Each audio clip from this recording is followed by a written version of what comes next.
오늘 우리에게 주시는 하나님의 말씀입니다. 신약 성경 로마서 6장 8절로 14절 말씀입니다. 로마서 6장 8절로 14절까지 말씀입니다. 주님의 말씀을 봉독합니다.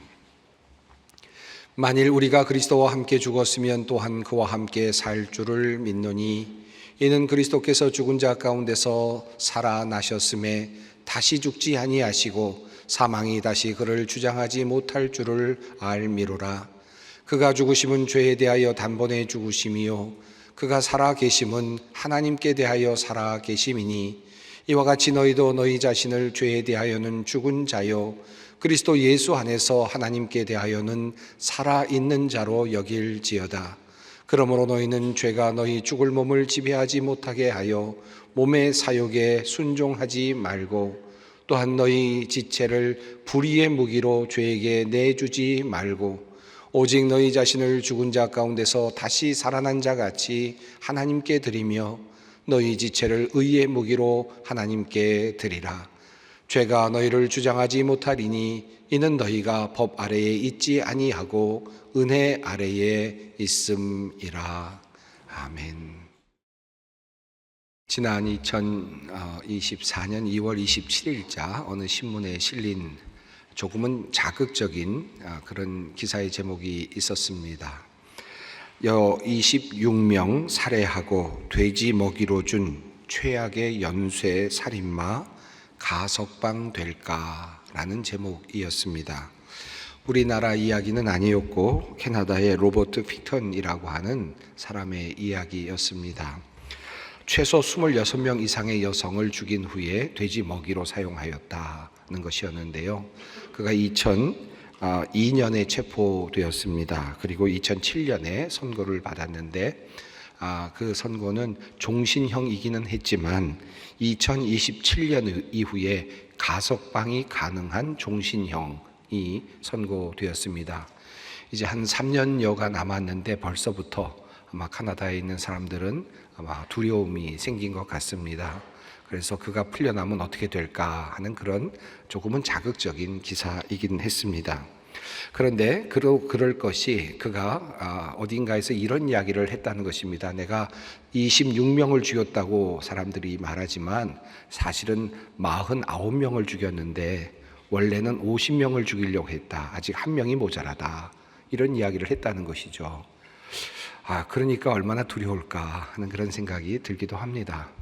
그런데 이런 생각이 듭니다. 우리나라에서도 종종 그런 일들이 일어나기는 하지만 정말 어떻게 이런 인간이 있을 수 있을까? 어떻게 이런 사람이 있을 수 있단 말인가 하는 생각이 들지 않습니까? 요즘에 보이스피싱이라고 하는 말들이 있고 또 스미싱이라는 말도 있고 이런저런 이야기들이 있는데요. 보이스피싱을 통해서 손해를 입는 경우들이 있죠. 거짓말 아니겠습니까? 사람을 속여서 돈을 갈취해가는 것 아니겠어요?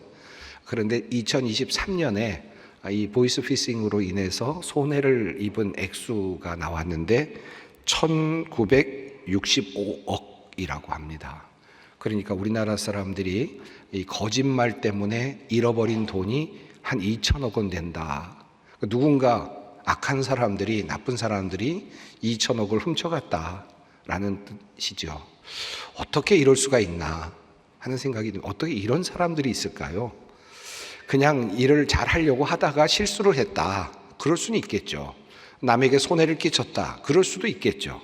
그런데 이런 경우는 아예 처음부터 마음 먹고 사람을 속이려고 작정하고 돈을 뺏어가려고 마음 먹고 한 일이죠. 어떻게 이런 생각을 하면서 살아가는 사람이 있을까? 이런 생각을 해보게 됩니다. 인류의 역사를 보면 정말 나쁜 사람들이 얼마나 많습니까? 독재자로서 수많은 사람들을 학살하거나 죽인 사람들 얼마나 많습니까? 감옥에 보내고 그런 사람들이 얼마나 많습니까?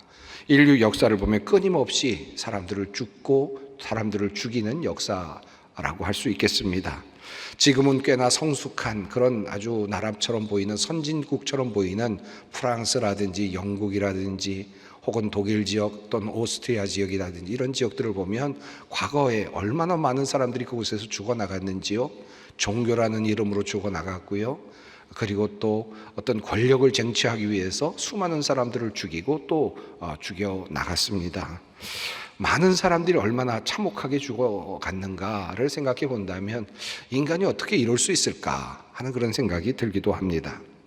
얼마 전에 우리 교육자들이, 소망교회 교육자들이 오랜만에, 제가 부임한 다음에 처음인 것 같습니다만 일본으로 우리 교육자 수련회를 다녀왔습니다. 나카사키 지역을 방문을 했는데요. 그곳에 방문했을 때 나카사키 인권평화자료관이라고 하는 곳을 방문하였습니다. 여러분도 혹시 가실 기회가 되면 한 번쯤 방문해 보시면 좋겠습니다. 아주 작은 조그마한 건물인데 일본인 목회자께서, 일본 목사님이 일본인들의 만행을, 역사를 남기고 기록하고 고발하기 위해서 평생 동안 자료를 모아둔 그런 사료관입니다. 일본 사람이 일본 사람의 만행을 모아뒀다는 것이 참 일본의 양심과 같다라고도 할 수 있을 것 같은데, 그곳에 가보니까 여러 사진들이 있는데 특별히 광동 지역에서 일본인들이 사람들을 죽였던 그런 사진 자료들이 한쪽에 붙어 있는 것을 보았습니다. 작두가 있고요. 작두에 사람이 그 속에 들어가 있고요. 목이 그 안에 옆에 있고요. 작두로 목을 잘라내는 장면이 사진에 찍혀 있었습니다. 그리고 그 주변에는 여러 개의 그 목들이 여기저기 널려 있고 피들이 흘려 있는 모습이 그대로 사진에 여과 없이 찍혀 있었습니다. 한쪽에는 어떤 한 사람이 군복을 입고요. 그리고 잘려진 어떤 사람의 목을 머리채로 들고는 환하게 웃고 있는 그런 모습이 찍혀 있었습니다. 사냥터에서 사냥을 한 것도 아닌데 어떻게 그렇게 웃고 있을 수 있을까? 이것이 사람이 할 수 있는 일인가 하는 생각이 들었습니다. 여러분, 이것이 인간이다. 그리고 이것이 참 악한 인간의 모습이다 라는 사실을 또다시 깨닫게 됩니다. 총선 투표일이 이제 3일 앞으로 다가왔습니다. 아마 여러분 마음에 내가 누구를 찍어야 되겠다, 어느 당을 찍어야 되겠다 마음 졸이고 계시는 분들도 계시고 또 위에서 기도하시는 분들도 계시겠죠. 그런데 저는 이 과정을 보면서, 선거의 과정을 볼 때마다 목회자로서 이런 생각이 들 때가 있습니다. 이 선거의 과정에 또 얼마나 많은 악이 자행될까, 얼마나 많은 거짓말이 동원될까, 얼마나 많은 악행이 일어날까, 그런 마음으로 선거판을 볼 때가 종종 있습니다. 서로 죽이려고 달려들고 서로 이기려고 거짓말로, 그리고 또 선동하고 하는 일들이 끊임없이 일어나고 있죠. 오늘도 아마 우리가 몰라서 그렇지 여기저기서 그런 일들이 일어나고 있지 않을까 하는 생각이 듭니다. 아마 그렇게 악하게 거짓말을 하는 사람들은, 당사자는 알겠지요. 또 억울하게 당하는 사람은 혹시 알고 있을지 모르겠지만 사실 국민들은 제대로 알지 못한 채로 그냥 지나가고 있을지도 모르겠습니다. 얼마나 많은 거짓말이, 얼마나 많은 악이 오늘도 계속되고 있을까 하는 생각을 해보게 됩니다. 억울한 일을 당하지 않은 사람들은 아마 아무도 없을 것입니다. 한 번, 두 번은 적어도 여러 번 그런 억울한 일들을 당했을 것입니다.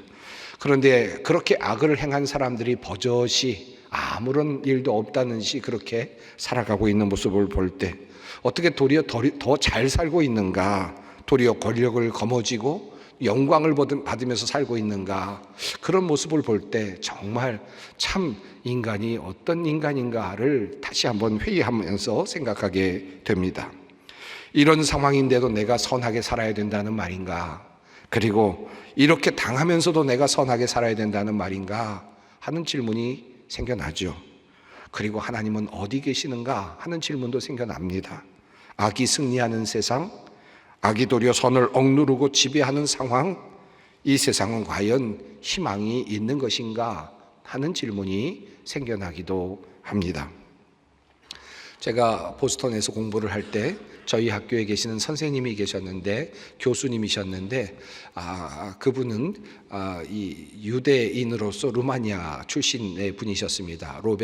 노벨 평화상을 받으신 분이셨는데요. 엘리 비젤이라고 하는 분이셨습니다. 키는 좀 자그마하신데 만나보면 굉장히 다정하시고 친근하게 이야기를 나눌 수 있는 그런 분이셨습니다. 세계적으로 아주 유명한 분이시죠. 그분이 그의 소설, 자전적 소설로 나이트라고 하는 그런 글을 쓰셨고, 그 외에도 많은 문학 작품을 쓰셨습니다. 이 나이트라고 하는 작품은 그가 유대인으로서 나치 수용소에 있을 때 스스로 경험했던 일을 자전적인 소설로 썼던 그런 내용입니다. 1958년에 프랑스어로 처음 나왔고요.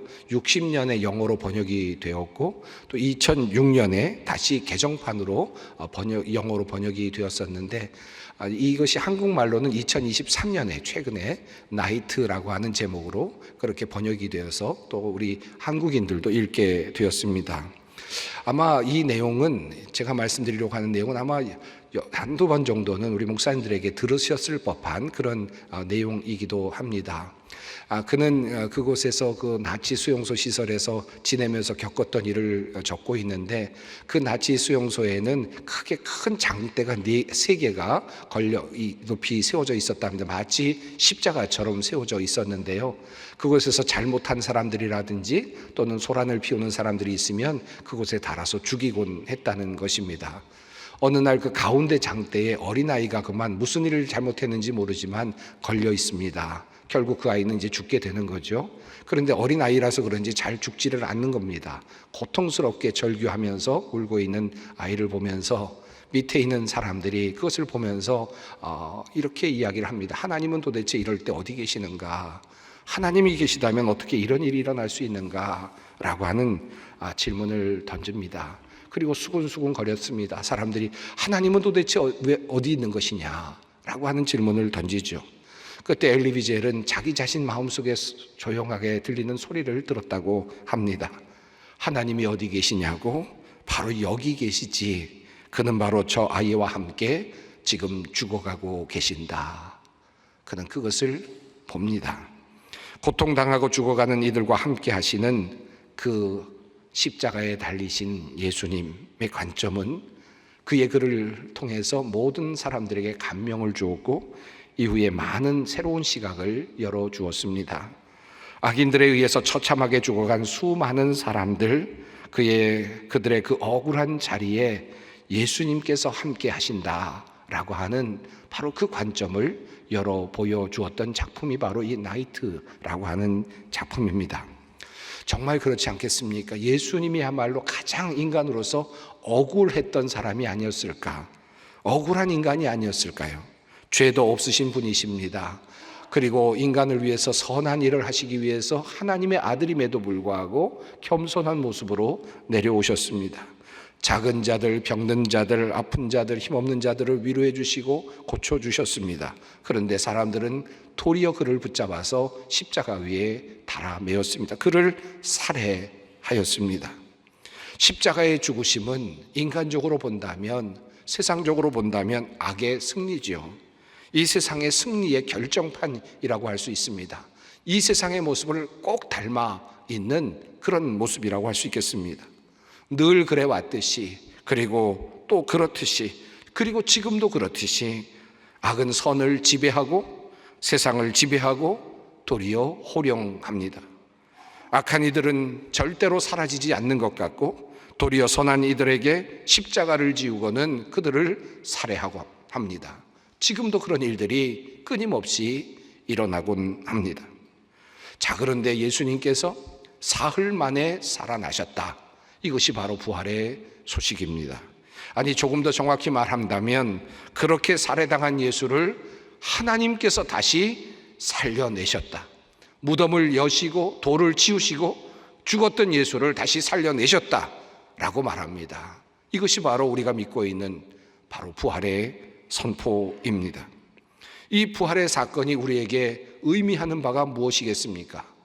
물론 우리는 이 부활의 사건을 통해서 그 부활의 1차적인 의미를 잘 알고 있습니다.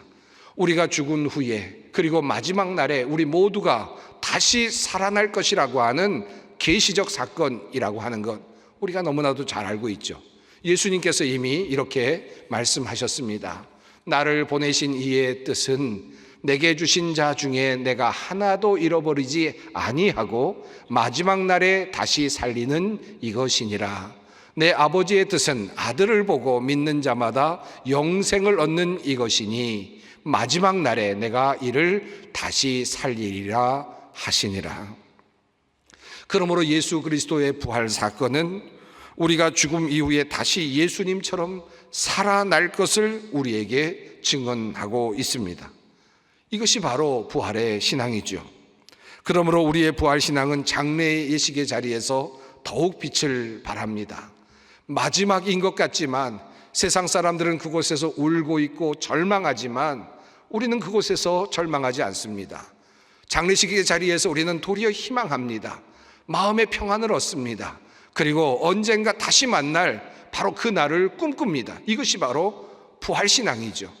이것이 우리가 믿고 있는 신앙의 중심입니다. 하지만 이 부활의 신앙은 그것을 넘어섭니다. 여기에 머무르지 않습니다. 예수님의 부활은 단지 마지막에 우리가 살아날 것이다 라고 하는 희망 안에만 머무르지 않는다는 뜻입니다. 부활의 신앙은 오늘 우리에게 이렇게 도전합니다. 너는 예수가 십자가에 달려 죽었을 때 그럼 그렇지, 도저히 우리는 악을 이길 수 없어. 이 세상은 악한 자들이 지배하는 것이야.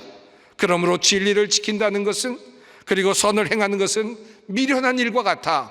도저히 일어날 수 없는 일이야. 우리는 절대로 악을 이길 수 없어 라고 말했지만, 그러나 그렇지 않다. 절대로 그렇지 않다. 예수님은 부활하셨다.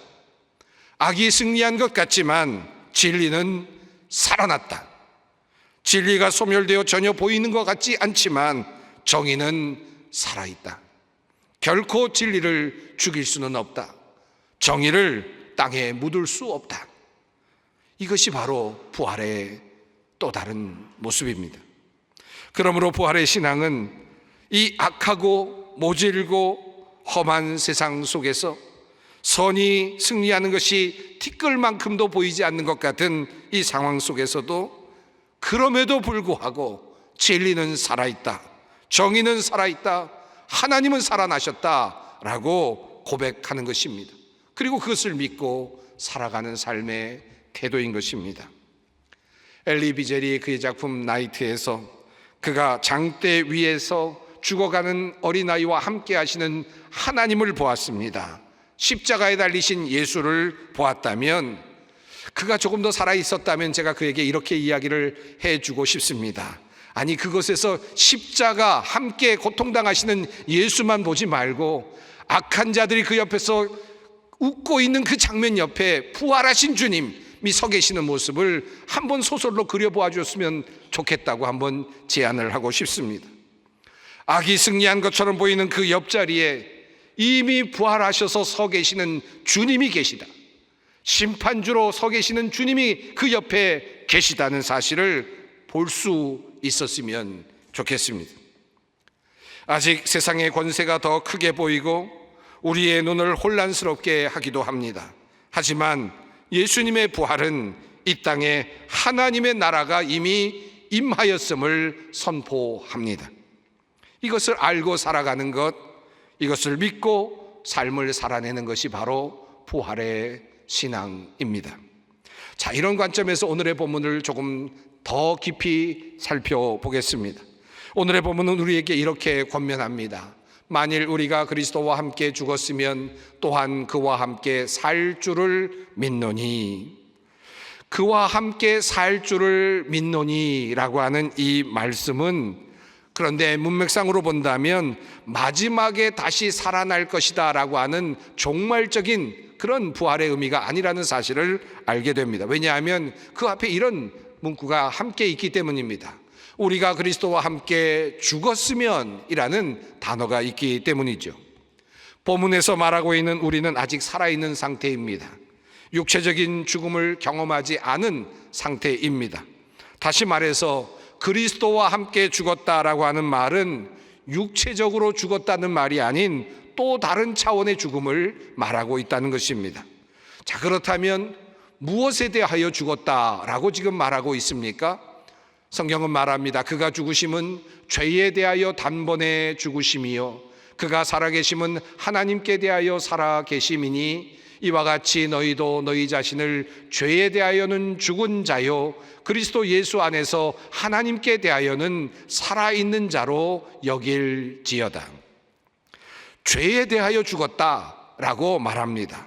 그리고 무엇에 대해서 살아났다는 것입니까? 하나님께 대하여 살아났다라는 말입니다. 이것을 베드로 사도는 이렇게 다시 번역합니다.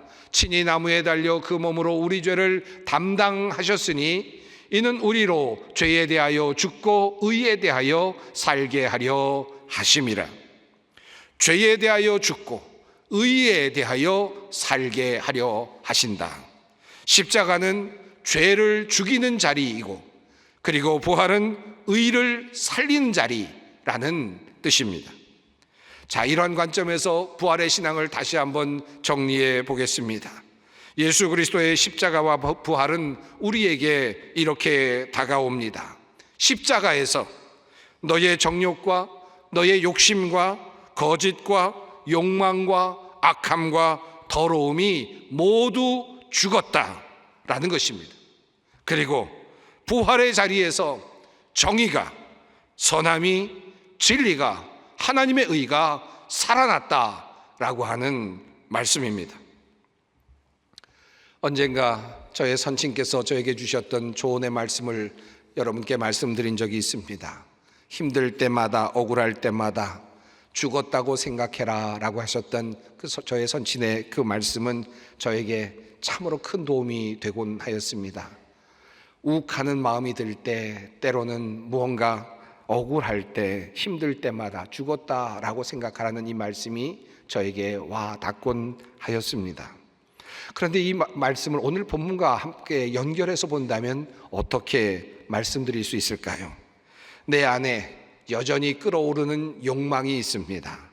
그리고 여전히 솟아올라오는 악한 생각들이 있습니다. 정욕들이 있습니다. 그때마다 이렇게 생각하고 나에게 말하는 것입니다. 너는 죽었잖아. 너는 십자가에서 이미 죽었어. 너는 이미 죽었어. 너는 지금 이미 끝난 거야. 이것을 나 자신에게 이야기하는 것입니다. 그리고 또 오늘 본문과 연결해서 또 이렇게 다시 말씀드려 봅니다. 여전히 이 세상이 악함으로 가득하고 악한 이들이 득세를 하고 힘을 발휘하는 것 같은 모습을 보면서 그때마다 이렇게 나에게 이야기하는 것입니다. 아니야, 진리는 그럼에도 불구하고 살아있어. 진리는 부활했어. 진리는 없어지지 않아. 정의는 사라지지 않아. 진리는 부활하였다. 이것을 나에게 속삭이는 것입니다. 이것이 바로 부활 신앙 아니겠습니까? 악이 가득한 세상 속에서도 하나님의 승리를 확신하는 것, 이것이 부활 신앙입니다. 모든 것이 끝난 것 같은 상황 속에서도 좌절하지 아니하고 선의 승리, 정의의 노래를 꿈꾸는 것입니다. 이것이 바로 부활의 신앙입니다. 그리고 바로 이 의로운 도구로서 우리가 살아가는 것이 바로 부활 신앙을 가진 신앙인의 모습일 것입니다. 그러므로 성경은 권면합니다. 그러므로 너희는 죄가 너희 죽을 몸을 지배하지 못하게 하여 몸의 사욕에 순종하지 말고 또한 너희 지체를 불의의 무기로 죄에게 내주지 말고 오직 너희 자신을 죽은 자 가운데서 다시 살아난 자 같이 하나님께 드리며 너희 지체를 의의 무기로 하나님께 드리라. 너희 자신을 의의 무기로 주님께 드리라는 것입니다. 죄에 대하여는 죽고 의에 대하여는 살아나라는 것입니다. 새 존재로 태어나라는 것입니다. 의의 도구가 되라는 것입니다. 이것이 바로 우리가 가지고 있는 부활 신앙입니다. 종교개혁 주일 때마다 늘 우리가 부르는 찬송이 하나 있죠. 찬송가 585장입니다. 내 주는 강한 성이요 라고 하는 찬송입니다. 우리가 이 찬송을 종교개혁 주일에 매주마다 부르는 이유는, 때마다 부르는 이유는 종교개혁가인 루터가 작곡하였고 또 작사하였다라고 알려진 곡이기 때문이기도 합니다. 그런데 이 곡을 가만히 보면, 내용을 보면 종교개혁주의라기보다는 도리어 부활절기에 부르는 찬송이 더 적절하겠다, 그런 생각을 할 때가 있었습니다. 어느 날 종교개혁주일 예배를 드리던 어느 교회에서 이제 마지막 찬송으로 이 585장을 부르게 되었습니다. 그런데 목사님이 시간을 보니까 예배 시간이 조금 쫓겼습니다. 그래서 찬송을 부르기는 하지만 1절만 부르시겠습니다 라고 그렇게 성도들에게 이야기를 하고 찬송을 부르기 시작을 했습니다. 내 주는 강한 성이요 방패와 병기 되시니 큰 환난에서 우리를 구하여 내시리로다. 여기까지는 괜찮습니다. 자, 그 다음이 문제였습니다. 옛 원수 마귀는 이때도 힘을 써 모략과 권세로 무기를 삼으니 천하에 누가 당하랴. 아멘. 1절만 부르고 나니까 뭔가 좀 이상했습니다. 시간이 없지만 어쩔 수 없다. 그래서 3절까지 부르자, 3절을 마지막으로 부르자고 목사님이 이야기를 합니다. 3절이 이어서 불려졌습니다. 이 땅에 마귀 들끓어 우리를 삼키려 하나 겁내지 말고 섰거라. 진리로 이기리로다. 친척과 재물과 명예와 생명을 다 빼앗긴데도 진리는 살아서 그 나라 영원하리라. 이제야 마음의 평안이 찾아왔습니다. 그렇습니다. 1절은 예수 그리스도의 십자가와 죽음을 보여주지요. 그리고 그 죽음의 위용을 자랑하는 모습이 드러납니다. 사탄의 권세가 크게 보이기도 합니다. 마치 마귀가 이긴 것 같고 우리가 어찌 당할 수 있겠는가라는 절규가 터져 나오죠. 이 마귀를 누가 이길 수 있겠는가라고 하는 그런 고민이 그대로 드러납니다. 그래서 3절이 필요합니다. 바로 부활의 의미입니다. 겁내지 말고 섰거라. 진리로 이기리로다. 진리는 살아서 그 나라 영원하리라. 부활이 있기에 우리는 이 노래를 이어 부를 수 있는 것입니다. 진리, 정의, 하나님의 나라는 여전히 살아있다. 비록 우리 눈에 잘 보이지 않을지라도 우리는 예수께서 부활하셨습니다라는 이 선포와 더불어 이 사실을 믿음으로 받아들이는 것입니다. 암울하고 그리고 온통 억울하고 악한 일들로 가득해 보이는 세상 속에서 그럼에도 불구하고 예수께서 부활하셨다. 이 믿음으로 힘을 내십시다. 겁내지 말고 섰거라. 진리로 이기리로다. 친척과 재물과 명예와 생명을 다 빼앗긴데도 진리는 살아서 그 나라 영원하리라. 기도하겠습니다. 십자가에 달리신 예수를 무덤에서 다시 살려내신 하나님, 오늘 우리가 이 부활의 신앙으로 주님을 찬양합니다. 여전히 죽음의 세력이 세상을 지배하는 듯 하지만 주님의 부활은 이 땅에 새로운 희망을 심었습니다. 진리는 살아서 영원하리라. 이 믿음으로 이 척박한 현실 속에서 부활의 소망을 갖는 우리가 되게 하옵소서. 그리고 이 땅에 정의와 진리를 심고 세워감으로 부활의 소망을 나누는 주님의 귀한 군사들이 또한 되게 하옵소서. 우리에게 부활의 소망을 주신 예수님의 이름으로 기도드립니다. 아멘.